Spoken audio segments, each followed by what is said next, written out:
केंद्र सरकार और सुप्रीम कोर्ट के बीच पुराने 500 और 1000 के नोट पर शुरू हुई तकरार, जिसके बाद ये कयास लगाया जा रहा है कि क्या एक बार फिर बदले जा सकते हैं 500 और 1000 के नोट। क्या है पूरा मामला, जानेंगे इस वीडियो में। नमस्कार, प्रेस जागरण में आपका स्वागत है। मैं हूं स्वाति। केंद्र सरकार और सुप्रीम कोर्ट के बीच अलग अलग मुद्दों पर मतभेद के दायरे बढ़ते ही जा रहे हैं। चुनाव आयुक्त की नियुक्ति के बाद अब एक बार फिर नोटबंदी दौर के पुराने नोटों पर भी केंद्र सरकार की दलील सुप्रीम कोर्ट की राय से काफी अलग है, यानी इस पर भी अब दोनों के बीच तकरार की पूरी संभावना है।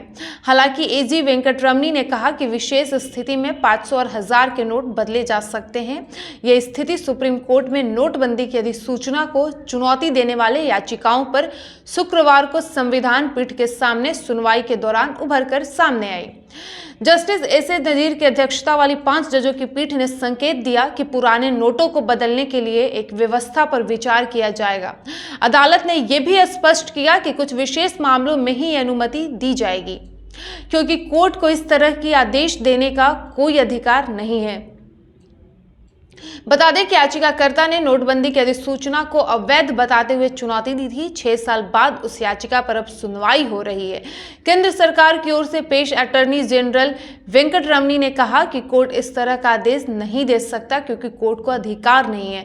नोटबंदी के नोट बदले जाने के लिए विंडो को काफी आगे बढ़ाया गया था, लेकिन लोगों ने इसका फायदा नहीं उठाया। उन्होंने आगे कहा कि कुछ विशेष मामलों में सरकार नोट बदलने जाने पर विचार कर सकती है। तो वहीं शीर्ष अदालत में सुनवाई के दौरान अटॉर्नी जनरल ने नोटबंदी की अधिसूचना का बचाव किया। उन्होंने कहा कि यह जाली नोट की समस्या और आतंकवाद की फंडिंग रोकने के लिए उठाया गया कदम था। नोटबंदी रिजर्व बैंक कानून 1934 के प्रावधानों के तहत की गई थी। इसमें कोई कानूनी दिक्कत नहीं है। इन याचिकाओं पर अब विचार करना शैक्षणिक कवायद है, जिसका अब फिलहाल कोई मतलब नहीं है। तो वहीं इस पर अदालत ने कहा कि हम एक तंत्र बनाने पर विचार करेंगे, जिसमें विशेष मामलों में पुराने 500 और 1000 रुपए के नोटों को बदलने के लिए विकल्प देखेंगे। रिजर्व बैंक ये 2017 के कानून की धारा 4 क्लॉज 2 क्लॉज 3 के तहत कर सकता है।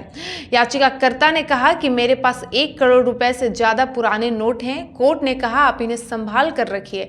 मेरी जब्त की गई लाखों रुपए की रकम अदालत में जमा है, लेकिन नोटबंदी के बाद वो बेकार हो गई। हम विदेश में थे, विंडो मार्च से पहले बंद हो चुकी थी। कहा गया था कि मार्च के अंत तक खुली रहेगी। हमें उम्मीद है कि हमारा ये वीडियो आपको पसंद आया होगा। हमारे इस वीडियो को लाइक और शेयर करें, और इसके साथ ही हमारे YouTube चैनल प्रेस जागरण को भी सब्सक्राइब करें। तब तक के लिए धन्यवाद।